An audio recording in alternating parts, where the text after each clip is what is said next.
it's just a bunch of killing. You know, it ain't really too much to say about that one. Yeah, the third one. That's why I guess probably why we didn't touch on it last week. We don't really have to go in on it because it's self-explanatory. But this one though, this was something else, man. I think Ghost, you know, he's starting to lose it too. You know, he's talking to a ghost, Angela. Yeah. I was thinking the same thing. I said he's starting to lose his mind. His guilt is driving him crazy. Yeah. You know what I think is? You know what I think is going on? What? With my phone, I don't think I have enough memory. I'm gonna have to delete some of these videos. You know, because I have a bunch of videos on my phone. Oh, okay. Yeah, or just port them. Do what you've been doing. Just upload them to your Google Drive. Yeah, but some of these videos I like to keep on my phone. But yeah. I'm just gonna have to sacrifice some of them. Yeah, but Ghost is losing it. You know, his guilt is eating him up, and I noticed that.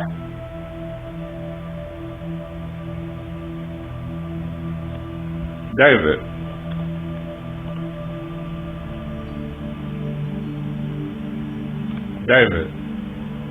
Yeah. Oh, okay, you had cut off like 10-15 seconds. Oh. Let me call you back. I'm gonna need to delete some of these videos, and then I'll call you right back. Okay. No. Hold on. How do I sound right now? You sound okay right now. Okay. Well, let's just leave it be. Yeah. But I don't know about the you might as well say they're tune in or revenue or whatever you call it for the show, or how many people complained about Angela being gone, and you know we had talked about was Angela being gone is the show able to survive that? Right.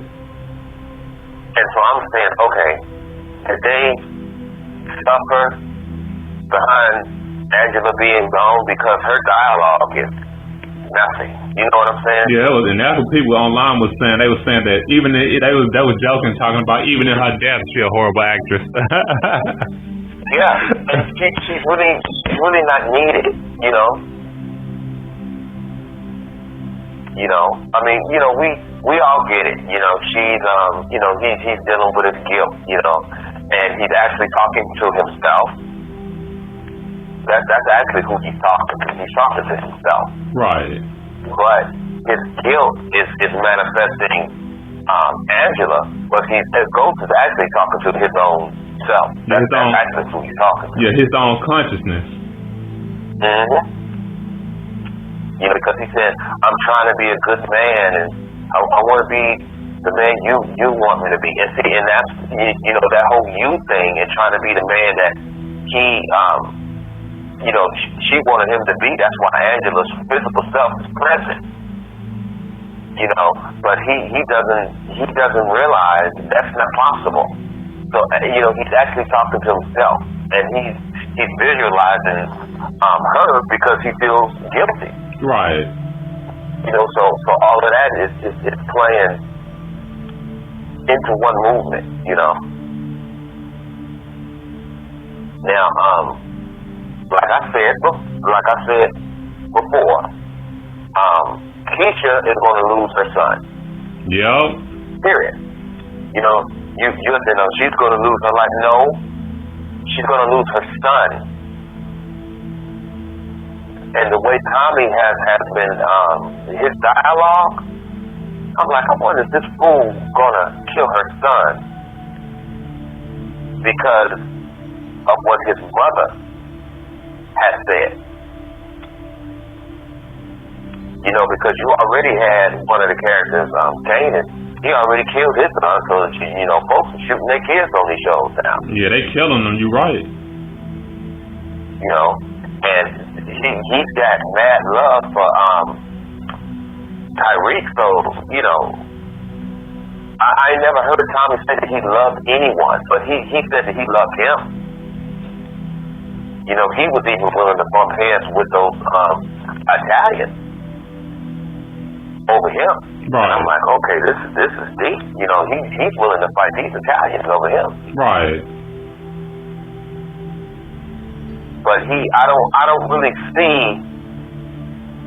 that type of affection, you know, that type of relationship and affection for Keisha's son. I mean, he just accepts Keisha's son due to the fact that's Keisha's son. Right. You know. So we ain't even seen them two have a dialogue at all. Yeah, and Keisha pushes that issue because she's living in a dream world. And what I mean by that is when a couple of episodes ago she was saying, well, if ghosts kill you, what's going to happen to me? And what's going to happen? I forget what her son's name is. Yeah, Cross. Yeah, what's going to happen to him? And I'm like, he's not even close to him like that. You're just trying to push the issue on him. But she's dealing with a savage. You know, Tommy is like an angel with his wings broken. Yeah, Tommy is a monster. But who you think more of a monster between him and Ghost? What I noticed in this particular episode, they are becoming neck to neck, and Ghost is catching up. You know what I'm saying? Right. And if you look at it, one of the primary reasons why Ghost is starting to become more confident, as you notice, is because he has been lately visualizing Angela, and therefore his hurt is becoming less and less and less. And so he's becoming stronger and stronger and stronger. And, you know, he's being, I would say, more, he's actually going through a wicked resurrection because this Ghost is kind of psycho. You know what I'm saying? Yeah, because when he told Homeboy that I would jam this pen into your head and write on your skull, I was like, damn. And then the way he looked at him too, I was like, man, this dude's alone. He should be in the loony bin. Look, cause the way he looked, I was like, man, he mean that. I like Ghost, man. Ghost becoming that ain't the name for him no more. We gotta give him a more. He gotta call him the Joker. That's how he acting now. Yeah, Ghost is a beautiful monster. He's one of them beautiful men who will kill you at the drop of a dime. Right. You know, he's like Daniel in my book. Just a very beautiful. David. But the last thing I heard you say was you talking about he a beautiful monster. Yeah, and he's like my character Daniel. You know, a very beautiful, attractive man, but he's a monster. Right. And you know, they are underestimated because they are so attractive. You know, that's just like Elvis. Elvis was underestimated. But Elvis had the hands, you know. Yeah, but we don't never hear that part about him. No, but Elvis was fast. You know what I'm saying? Elvis had them hands. And it shocked a lot of people. They said, God damn, he punches very fast, very hard. You know, Elvis wasn't no pushover. You know, he's a beautiful man, but Elvis will beat you down. He had them hands. You know? And so what makes people underestimate very attractive men is the fact that they're attractive. And for some reason, simply because men are attractive, people don't think that they can handle themselves. They think, well, he's a pretty boy. Because remember when I told you they was calling me Pretty Boy Pete?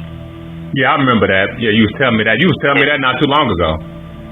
Yeah, and then when I crawled in the ring with them, and we getting there sparring, and they feel that power for the first time, like, oh, wow. You know, and I used to tell them, looks can be deceiving. I said, you know, we're pretty for a reason because we got some hands. You know, we look good is because we don't get hit. And our fights don't last long. when you fight Longbow, you get yourself kind of messed up. But some of the hardest hitting boxers are some of the most attractive. Yeah. You know, because Tyson didn't start losing his looks until he started getting his ass kicked. You know, but when Mike was in his early career, especially when he really started maturing, like during the I would say when he came into the heavyweight champion awards, and especially when he really matured, like Bruno's first fight. You know, Mike was looking good. I'm like, okay, yeah. Now Mike done grew into his look. You know, he grew into his look. But once he started getting hit more, you notice Mike's face started getting, you know, his features became more and more broader. You know. Yeah. Did you notice how that Italian dude was talking about the reason why he's using Tariq is to, you know, he wants to eventually control both Tommy and Ghost? Yeah, because he knows that their feelings is tied up with him. Yeah. You know, but that's going to eventually get him killed, because don't you know, the only thing that's going to happen is that, see, I see a lot of scenarios and formulas in there that's going to get Tommy and Ghost back on the same team. Yep, even if temporarily. Yeah, because the only way for them to get Tyreek out from under the control of those Italians, they're going to have to work together. They're not going to have a choice but to work together.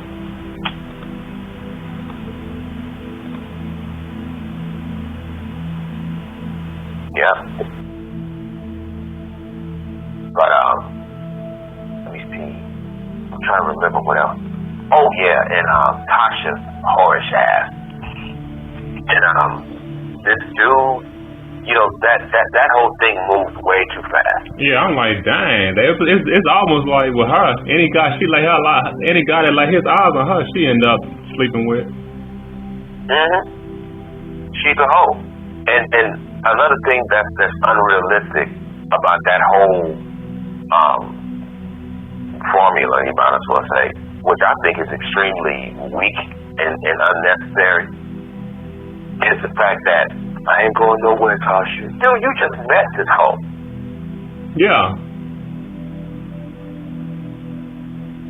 And then he really don't know who he's dealing with. You know what I'm saying?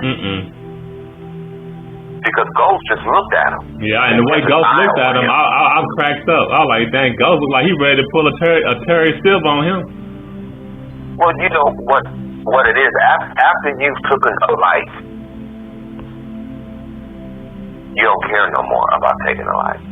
You know, it's a big deal to kill a human being. I mean, it's a big deal on the psychic, but it all depends on why you have to do it. And I'm going to open up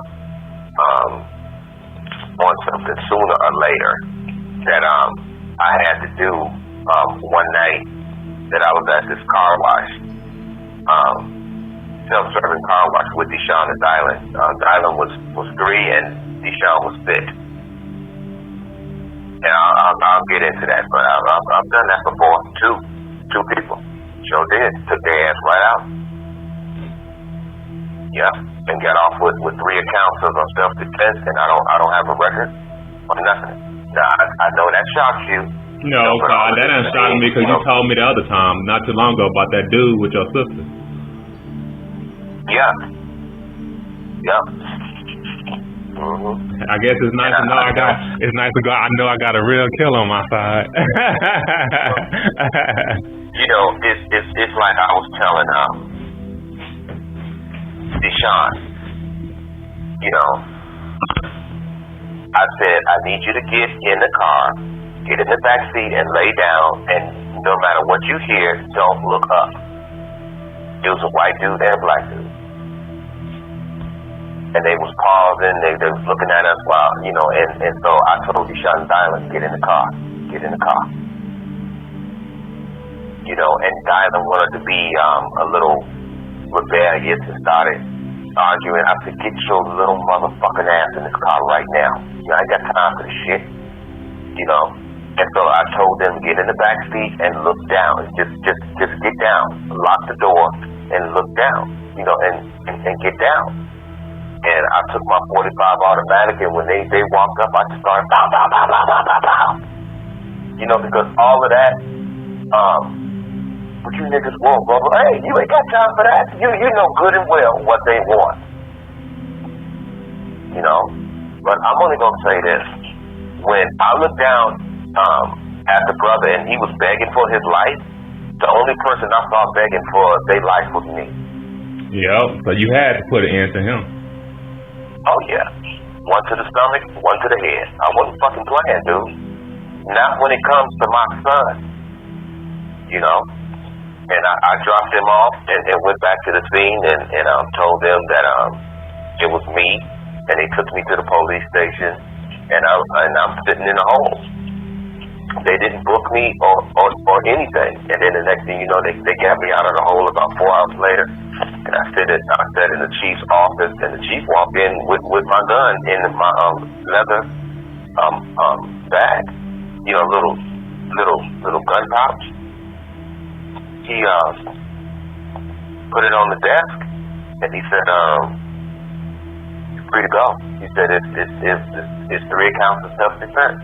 Let me stop talking about this because I ain't ready to talk about this right now. Yeah. But I can only say, and you know, it's not an emotional thing because I sleep well at night. As a matter of fact, I slept well that night. You know, and see, that's why I tell people, when you have to go there for the right reason, you shouldn't have a conscience. What the hell? Yeah, having a conscience will get you killed in that situation. Yeah. All that talking and all, what you niggas want, you ain't got time for that. You do not have time for that. And Deshaun said he the only thing he remembered was the gunfire. And he heard the dude crying, you know, the black dude, because the white boy was gone. Quick, you know. But the black dude got it worse because he knew better. He knew better. And, you know, and he was the one who nudged his head like, come on, let's go. Okay? That's why you are going to catch the worst. You know, that's why I say I'm a killer, and I fucking mean that shit. You know, that's why I'm able to do certain things like take a baseball bat to somebody's ass in broad daylight. You know, it's like once you've done it once and you get past that, and especially if it's for the right reason, it's like stepping on a roach after that. Don't mean nothing to you. Right. You know, you just have to be absolutely in the right when you do it. You know, you just can't be going out there and somebody piss you off and you know, and something happens. Not like that. You know.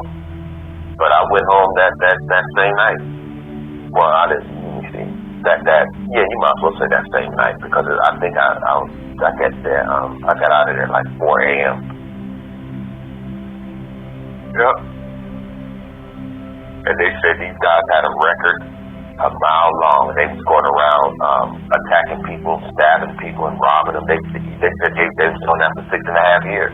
So you basically did the work of God that night.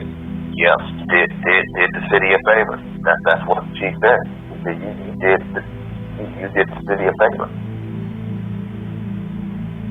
You know, and I said I saved my son's life. That's what I did because I don't play, man. Not when it comes to my son. I'll kill you. Because I told the chief, I said, I'll kill my mama over my son. Not mine. Walking up on there. What you niggas want? What's up? I ain't got time for that. I saw you way over there.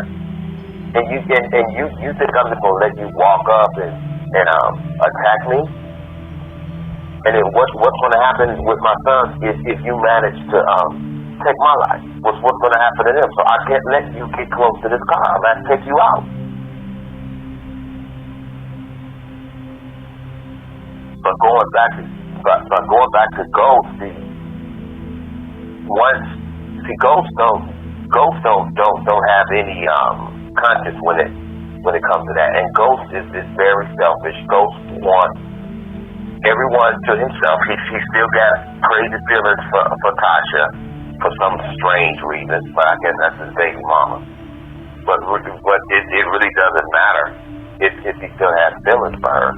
But some of these guys, they feel like they kids' mother should only be with them.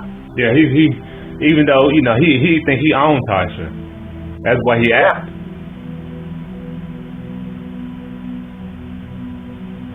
But going back to this guy talking about I can handle him, and I said the same thing Tasha said. No, you can't.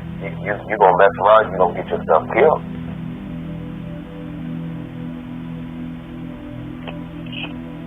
See, because what these guys don't understand, and I had even told Kenyon, I told him, I said, Tasha's gonna always be my property, always.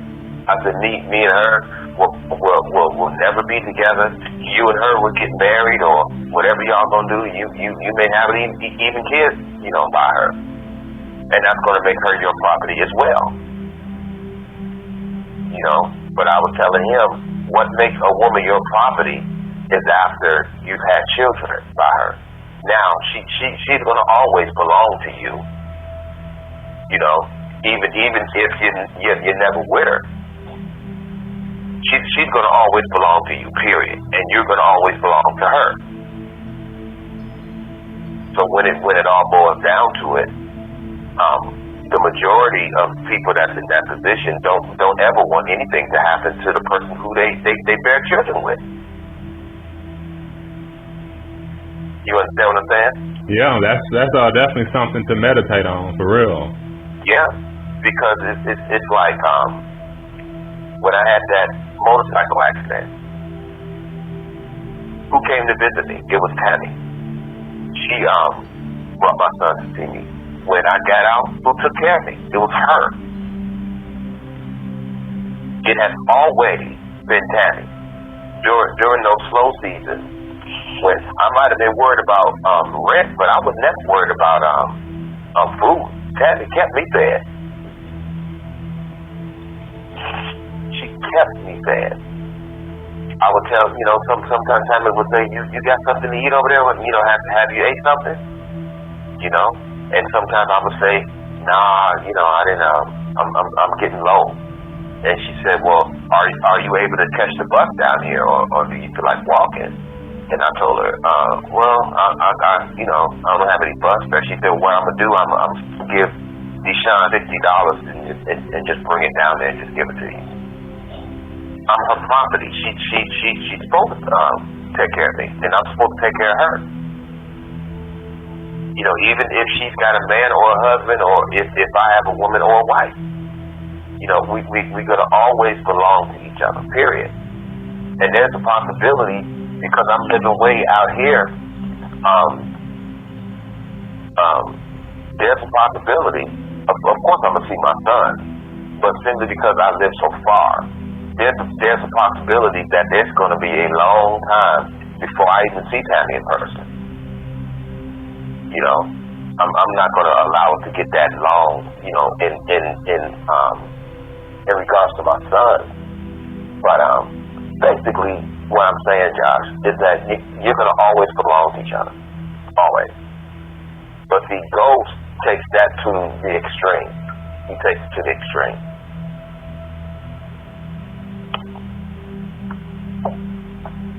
Ghost is after money, therefore Ghost is greedy. And so his greed and attachment to money, and his attachment to Tasha, and his greed for her, and his lust for her, and all of that comes into play. And now that Angela is dead, and he can't fulfill himself physically with Angela, it seems like he's shifting back to Tasha.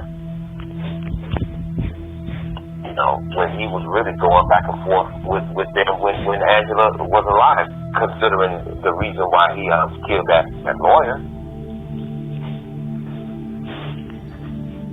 So all of that stuff was extreme. You know, all of that stuff is extreme.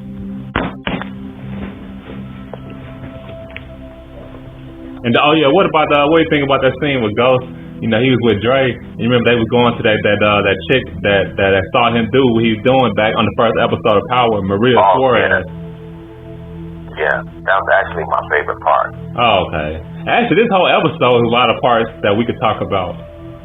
And then don't forget Proctor. You remember that his woman, the stuff going on with her. Then at the end she overdosed, but then he was like, "You'll never take my child away." And then that recording that cop that placed with her with the daughter, it heard. I was like, "Dang." Yeah, but they don't have anything. Yeah, that's what I was thinking at the same time. So, I mean, to me, that really don't mean anything. What he was saying, that could mean anything. Yeah. But with the show with the writing being the way it is with the show, because they definitely don't have the best writers. They'll probably try to turn that against him or something. Cause don't forget that laptop too that he had with the killing and Tommy and what. I know that's gonna pop up again. But anyway, back to what I was saying about the Maria Suarez thing. What do you go in on that? I know. You got some thoughts about that. Cause I remember Dre, his snitching behind. He was snitching the whole time. He thought Ghost was gonna blow away, but I knew Ghost wasn't gonna do that. I was like, Ghost might be dumb at times or passionate, but he ain't that dumb. Well, he's struggling right now. He's trying to be completely one way when he's actually a very contrast character. Right. He wants to be a good man, holy, but you have a past behind you to where you've done a lot of wrong, and it's going to take you some time to shed yourself from all of that. That's if he ever will be able to. Right. Because to me, the only way that I can see him totally shedding himself of his past, he's going to have to leave the city. He's just going to have to disappear. He's going to have to take some money and totally disappear and don't go somewhere else and open up a club. He's going to have to change his whole life. But you already know that ain't going to happen.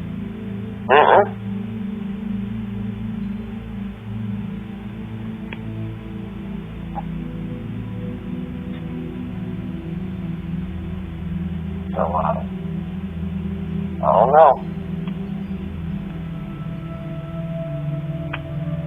But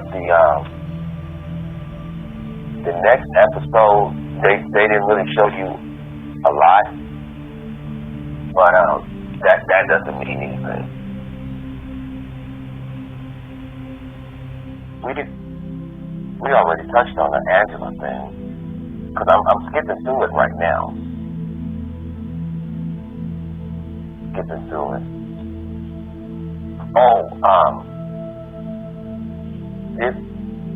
I think I already talked about that. Okay, I remember. This other big drug dealer, the Irish guy. The Serbian guy, Jason. Yeah, him. Now, if you look at the way it's being written, you have two major gangsters, and each one of these gangsters own Tommy and Ghost. Now, Tommy, Ghost's mentality is like this. Ghost doesn't like to be owned. Nope. Tommy doesn't care about being owned. As long as you give Tommy a little flexibility, as long as you give Tommy enough flexibility to do whatever he wants to do, have his little crew, he's fine. But if you notice the way that both of those guys deal with Ghost, they want to totally control Ghost. And that's what that's the mistake everybody made. Yeah. totally control Ghost, but they give Tommy a little bit more flexibility. And I've always wondered why do Go ahead. I've always wondered across the whole series, why do they hate and fear Ghost so much when Ghost is Tommy is the one idiot or whatever. Ghost is more cordial unless you give him a reason not to be. Everybody always be like, kill Ghost, don't let Ghost do this or whatever. Like, dang, y'all really don't like him or whatever. What do you think about? Well, yeah, what's your take on it? Because Ghost is wickedly intelligent. He's intelligent. He's wickedly intelligent. And when you are a wickedly intelligent person, you can't be trusted. Because even wicked people are afraid of wickedly intelligent people. And see, what it is with them, they know that Ghost is a deceiver all at the same time. He's a deceiver. And so he can't really be trusted, because right when you think you've got Ghost has already figured out how he's going to deal with you. Yep. Even I remember Kanan, one last thing he said was, he like, you got to be careful with that nigga Ghost. He like, he was talking to Tommy that way. I think he was saying that, and he wasn't lying. Yeah, because look at that politician. Every single time that politician thinks that he's got the upper hand on Ghost comes back with something intellectual that puts him back in his place. Oh, that's another thing that I'm surprised you didn't talk about is the politician. His character when Ghost was trying to kill Tommy and them boys, and the politician had them cops, rent a cops or whatever, and then he brought Ghost to him. I thought that was funny. Yeah, but that's very mediocre. What you say? That's what? Very mediocre. Because Ghost has something worse. You know what I'm saying? And when can you hear me? Yeah, I hear you. And what that politician did, it really didn't. It shocked Ghost. It surprised him, but it didn't impress him. He wasn't impressed. Right. And that's the reason why he got in his place. After all of that was over, and put him back in his place. I said to myself, yeah, you surprised him, but you didn't impress him. And if you don't impress him, he doesn't respect you. And if he doesn't respect you, it means he's not afraid of you. Yeah, that's pretty much it. So I don't think that politician is ever going to have the upper hand on Ghost. And getting that street dude involved, he's just making him a target. Yeah, Ghost gonna get rid of him. Yeah.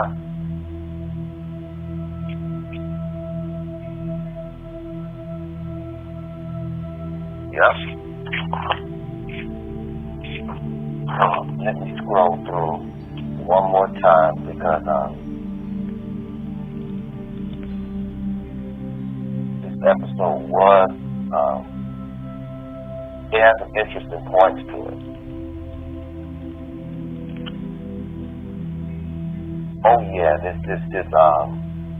dude who they're using his daughter. That they're using his they're threatening to take his daughter from him in order to get his cooperation. What's that dude? Proctor, you talking about Proctor? Proctor? Who? Proctor. Yeah. If he survives 2 more episodes, I'll be surprised. Yeah, especially with Tommy, around.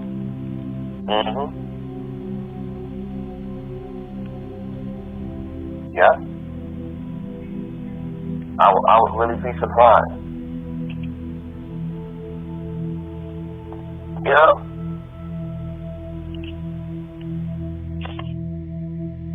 Oh yeah, this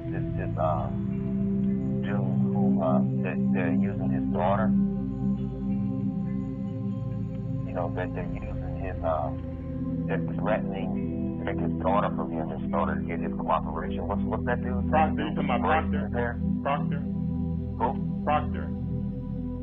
Yeah. If he survives 2 more episodes, I'll be surprised. Yeah, especially with Tommy, around. Mm-hmm. Yeah.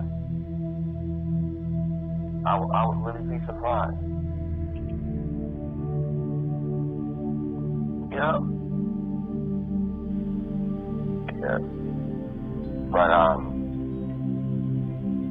yeah, man, that episode was it was interesting.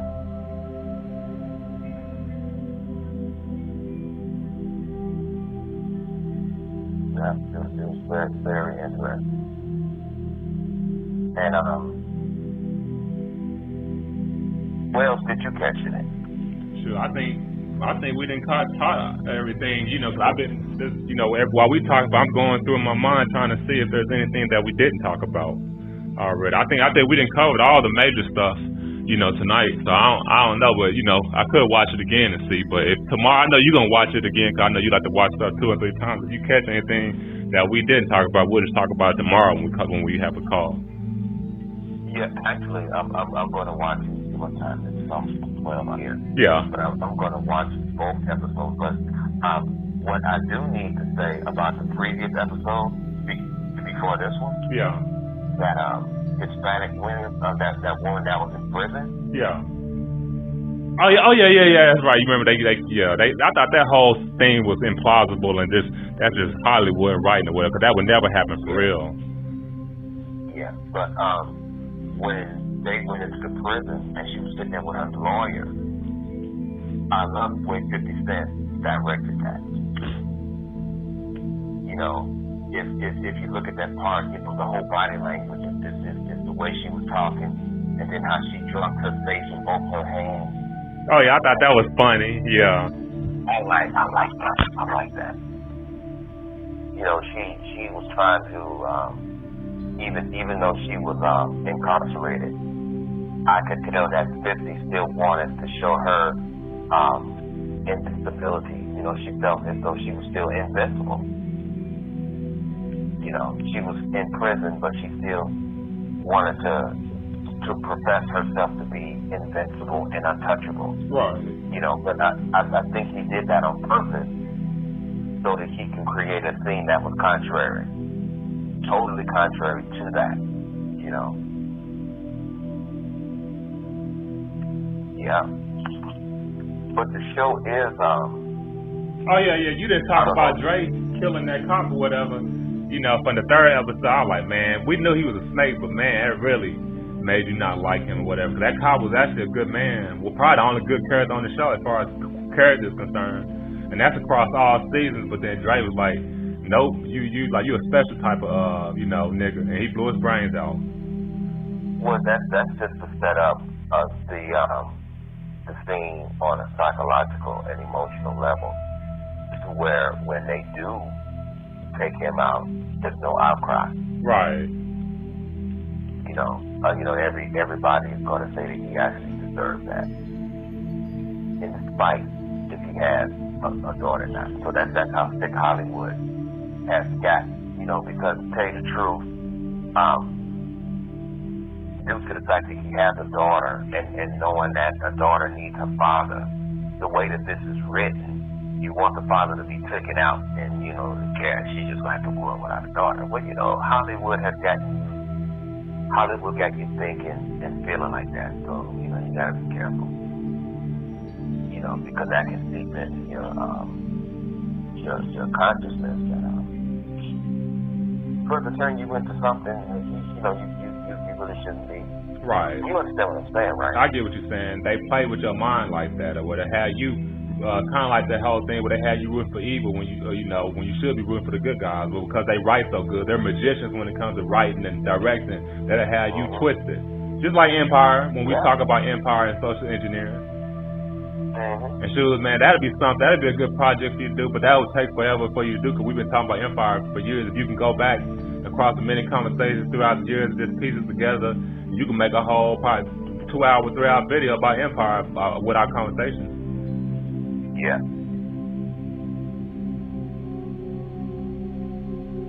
There's another show I want you to watch. There's so many shows I'll be watching. I was like, man, Dave would love this. Cause I know you had the mind. You kind of mind you got. I was like, he'll really be able to break this down. There's a show that I ain't finished watching. It's foul. It's real foul. It's with these teenagers. What show is that? I knew you was gonna like it when I said it was foul. Like, I like the more messed up it is, it seems like the more you like it. But it's a show called Euphoria, man. It's foul. It's with these teenagers or whatever. Slash going into college or whatever. And I'm talking about it's like this the agenda and the social engineering that these children got to go through. Oh, it's something else. I was like, Dave would love to. I'm thinking about probably gonna send it to you tonight when we got the phone. The first 2 episodes, so you can watch it, man. Because I'm like, huh? I don't think people understand how much information is within darkness. Yeah, it's more information in darkness than there is in light. Yeah, because light is fictitious. It's fake. It's something. Everything comes from darkness. And when I had died those 8 minutes, I was in darkness, but I was in a state of clarity all at the same time. So there's a light within darkness. This is what I was trying to explain to them even at the hospital. There's a light in darkness. So we know darkness in the physical means you can't see anything, but darkness in the spiritual world you can see everything. So you go back to the state that you were in the universe before you were spoken into the womb of your mother. And so even when you go up in space, it's not going to be stars all over the place. It's going to be darkness, and you're going to see some little stars here and there. I mean, because those stars are present. But as far as having as many stars as Star Trek and Star Wars asserted, that's not true at all. The universe is in darkness, and everything is created of a dual sense. So there's going to be some light somewhere. There's going to be some light somewhere, and so due to the fact there's going to be some light somewhere, each of those stars emanate just a certain amount of light in the universe, so that your eyes can physically still enjoy it. Like the planets and stuff. It's like at night. The only reason why you still can see the moon at night is because of the sun. Yeah, you're right. Now, the sun may not be so-called up, but the sun don't go up and down anyway. Sunrise, sunset, that sun don't move. That sun doesn't move at all.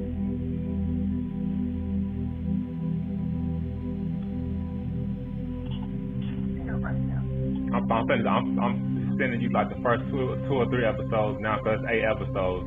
So I'm gonna send you the trailer when we got the phone and whatever. I'm talking about this show is like foul, man. As far as, but I'm like, man, this type of stuff, like people like us, we could watch it and see, but most people, especially young folks, they watch it, they'll think it's cool, but we'll see it for what it is,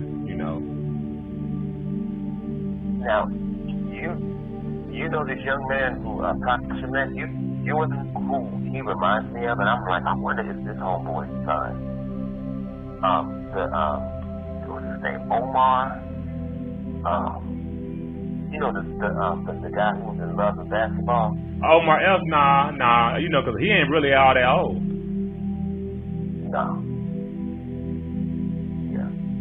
Because I was looking at him, he favors him. And if they was to ever put those 2 in a movie, and he would be playing his son, that would be a good choice. Yeah. Yeah, that'd be a very, very good choice.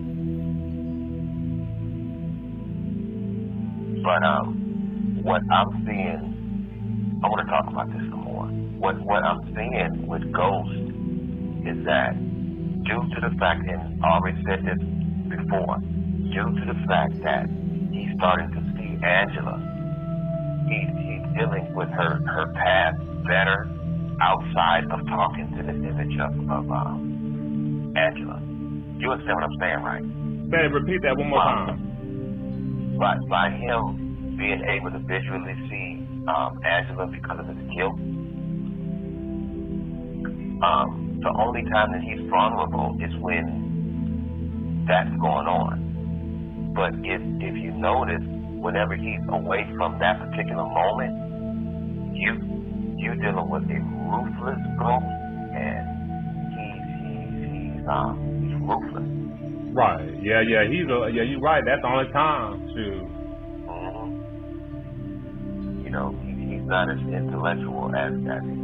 You know, he done lost his humility, and you can even see it in his face. His face is even tighter now. This dude's a good actor. Oh, phenomenal. He's a very good actor. Yeah, man, he's a very good actor. You can see the stress and the anger in his face. And what I like about his character, he doesn't suffer from any anxiety. And you know, even I don't know if you get this feeling, but whenever he's dealing with that big European drug dealer, I think that this fear that Ghost is performing in front of him, I think it's fake. Oh yeah. Ghost is such a unique character, whatever, that he can pull it off, or have his enemies thinking that he's acquiescing to them when all along he playing them. Mm-hmm. Just like Dre or whatever. You saw the way he looked. Oh yeah, that's another thing. You remember when they was driving outside that Maria chick house and he saw that the cops was coming. He knew that I was like, I know he know not to trust Dre. And you saw the way he looked in the mirror. I was like, watch, he already know Dre. He gonna have to deal with Dre eventually. I'm trying to remember what part you're talking about. I'm talking about the part. You remember when they left that girl apartment, and then remember Dre was snitching and texting, and then and the way Ghost looked or whatever at the in his rearview mirror, he was like, I know you a punk, Dre. I'm just waiting. Yeah, Ghost was watching him all of those times. As a matter of fact, that's why Ghost, if you notice, why Ghost was walking so fast, and Ghost is timing him. Why is it taking this dude 4 seconds to catch up with me? Right. Because I counted the seconds. All of those times it took him three and a half. When it took him 3 seconds to catch up with him, and then the last when Ghost was walking out, it took him 4 seconds to catch up with Ghost. I see what Ghost is doing. He's trying to see if he can cooperate with this dude, even though he knows that he can't trust him. So Ghost knows that he's going to eventually have to kill this dude. Yep. Either that or set him up for him to be killed. Yep. Because Ghost is good at that as well.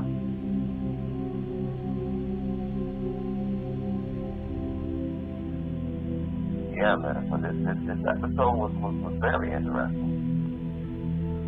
You know, I'm just looking at how Ghost is becoming more ruthless and all at the same time.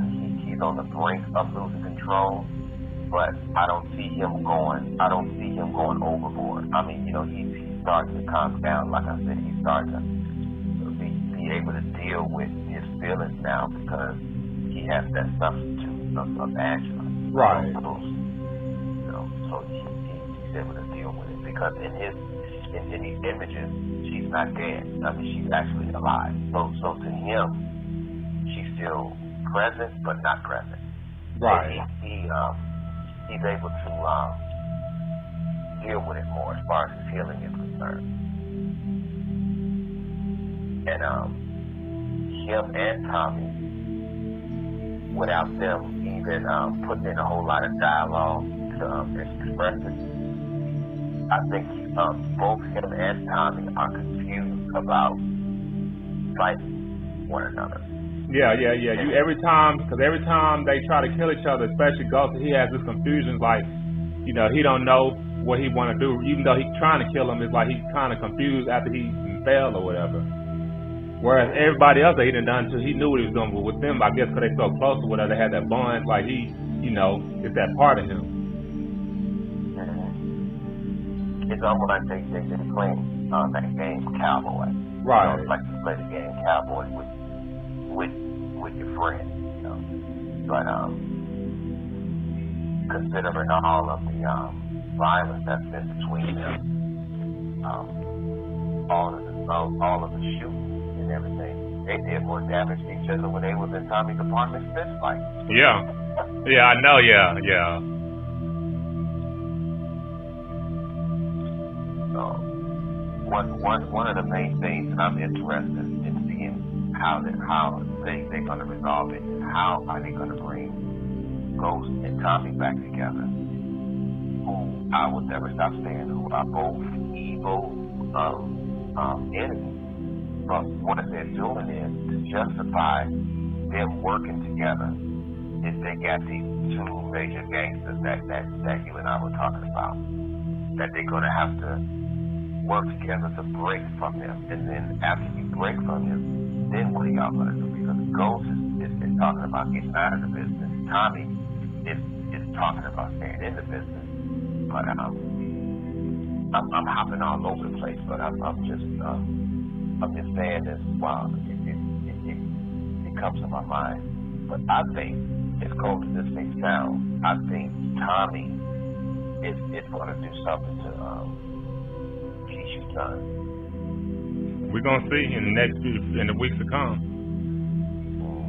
No, I don't think it's going to be too long. I would say within the next 2 episodes. Now, this politician,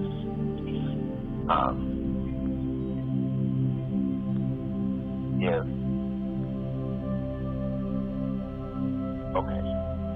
What I noticed about him, what makes him a bad politician, a vulnerable politician, is that I can understand that you want to win real bad, but he wants to win in a sense to where it's do or die.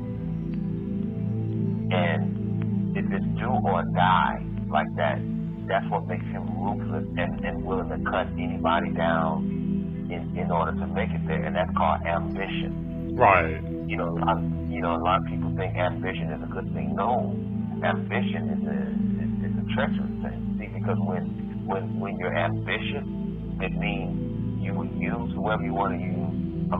Have to use. You will hurt whoever you have to hurt. You will do anything to reach your objective, no matter who you have to hurt. So ambition is never a good thing. It's never a good thing.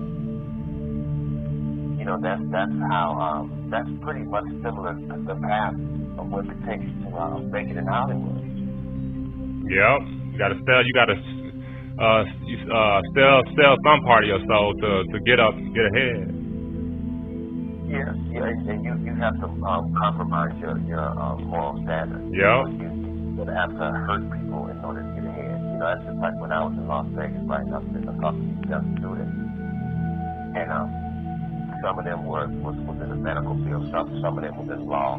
I think it was a couple of them in the medical fields. And we were sitting outside, I think it was about 7 or 8 of us. And I asked them, I said, so what are you guys gonna do? They were saying that they were gonna go and they just deal with everything. And I just told them, I said, well, you know why they call this a dog eat dog world? They said, yeah, it's a cold world. I said, yes, no, slow down. I said, because all of the cold people that you're going to be facing out there is sitting at the table right now. And they said, why did you say that? I said, because look, all of you guys, not all of you, but say everybody at this table who's going into the medical field, these are not going to be your classmates anymore. These are not going to be your friends anymore. These are going to be your opponents. I said, because that's the type of world that we're living in. That's just like if I'm in a medical class and I have 12 people in there who I get along very well at, and then as soon as we all graduate, we hugging each other and everything, and then you just so happen where 2 or 3 of you end up at a job interview. Are you then as time goes on, you find out it's a dog-eat-dog world, because they basically have starved us to the degree is that I want to see to it that I eat first before you eat first. And I know I went to school with you and all of that, but you know, that Rome did that when they took us out of the field. You know, and they hitched us and they plowed and they said, okay, this is what you guys are gonna have to learn. You know, you're gonna have to learn these trades, but in an institutional way. We're not gonna allow you guys to trade back and forth freely. You know, we come here, we take over, we do a census. You know, we hook you guys to our plow. You're gonna pay us taxes.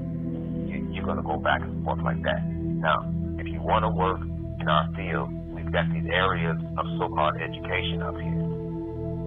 And so if you want to be a farm, you want to pick up agriculture or whatever the case may be, you know, you just sign up for this class, you know, and we'll teach you. But we can't allow you to learn it on your own anymore.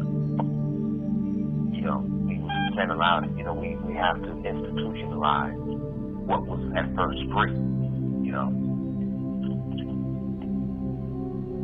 And so they hit you to that plow. Yeah, that's exactly what they do. You're right. Yeah, and then once you all graduate, you meet up out there, and even though you're in the same field of lawyers or doctors, there's always going to be this competition. There's always going to be, I want to get it first before you get it, and I'm willing to get mine first before I allow you to get it. And that's when the dog eats dog. They said dog eat dog. They didn't say dog eat cat. You know, everybody is pretty much the same out here in this economic system, and that's what they imply when they say it's a dog eat dog world. Yeah. You know, the system makes you like that to where you're always in the competition because you need to eat. I mean, it's crazy. That's sick. You know, I gotta eat. I gotta be warm in the winter and cool in the summer. I have to drive down the street, you know, and because the way that this world is designed nowadays, you know, nobody wants to walk anymore. When before people used to walk 7 to 8 miles a day to do something, because I've seen people do that over to Amritsar, India, and it was one of Edward Davis' friends who's an African, and he was saying, I used to walk to my aunt's house every day, 12 miles every day. And he said that, you know, the measurement in terms of miles, we didn't even think about it. We just get out there and just walk it, you know, it didn't mean anything. You know, and then here comes this European who want to put a measurement and everything. He said, you're walking 12 miles and you take that information in, and then all of a sudden there's this weight on you, like, oh man, I gotta walk that far. You know, that's what knowledge does to the mind. And then all of a sudden you feel this weight on you to where what you used to walk on a daily basis and you didn't even think about it, the only thing you knew where your aunt lived. Right. And then somebody come and institutionalize that measurement of distance and say it's 12 miles, and then they tell you that it's far. And you take all that information in, and then you actually start motivating yourself on the fundamentals of that information. And all of a sudden you feel this weight on you because you've got this knowledge inside that it's far, because somebody told you it's far. You know, so not all education is sufficient. No, but not all knowledge is worthy to be gained. Right. You know, that's just like when I was boxing, there was a lot of boxers that had a lot more experience than me in that ring, but they got knocked out. Right. So just because you have more information about boxing doesn't mean that you're going to overwhelm me. It's all about timing and will. That's what it's about. You're right. Yeah, but I got all this experience. I've been boxing. I got 5 years on you. It doesn't matter how many years you have on me. It's the battle of the will. It's the battle of the will. And some people have a will that is tremendously. It's tremendous. You know, and some people, if they impose their will on you, they're going to overwhelm you. Right.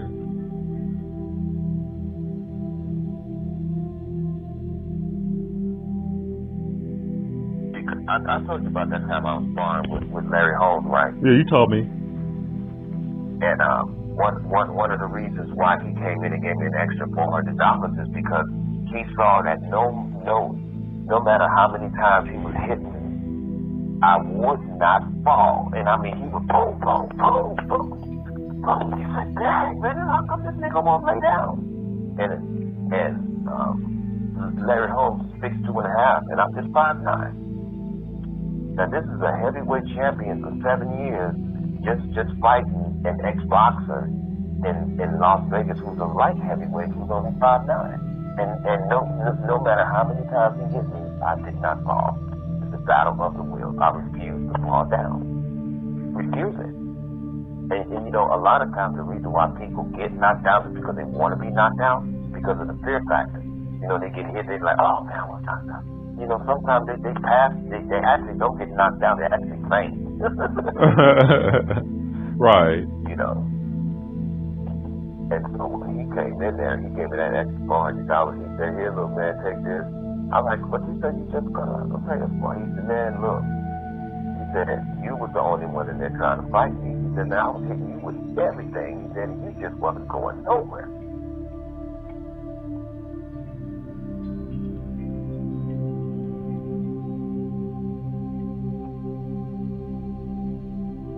Yeah, it's the battle of the will, man. Battle of the will. You know, we deal with anxiety, but you know, I like the duality that goes through.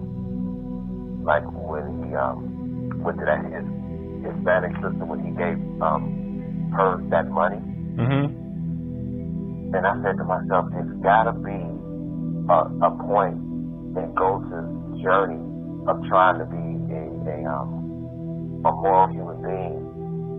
He's got to get past the fact that he can only buy people's cooperation with money. Right.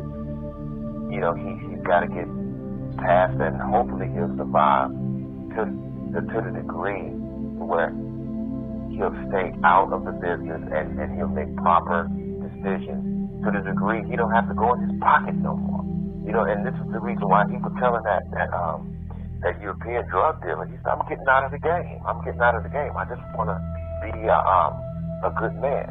Now, another thing, I know I'm talking a whole lot, but people like Ghost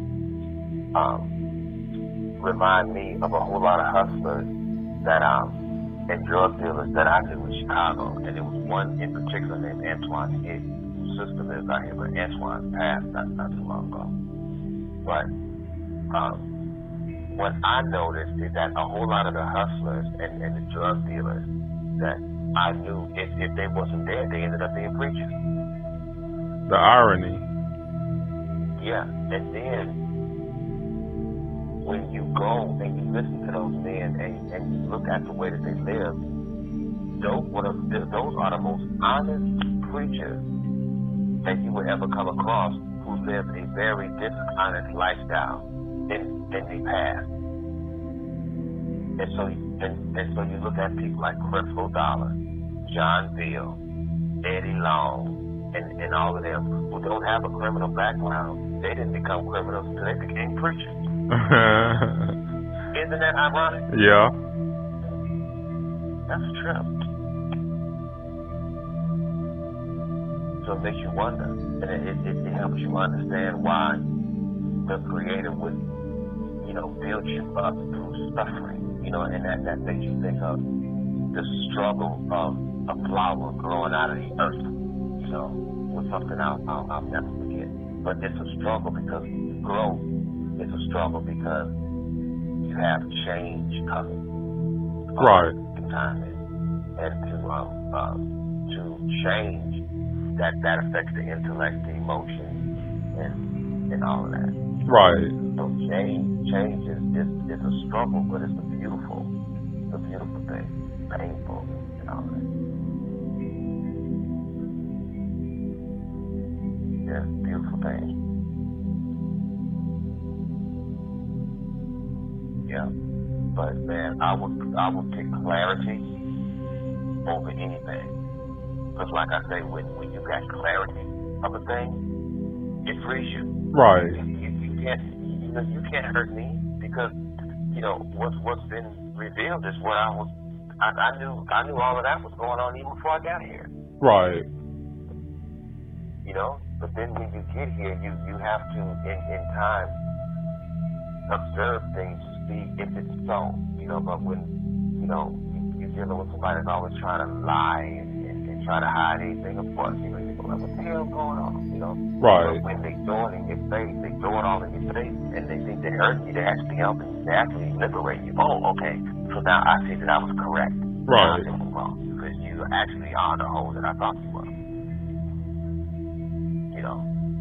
So next. You're right.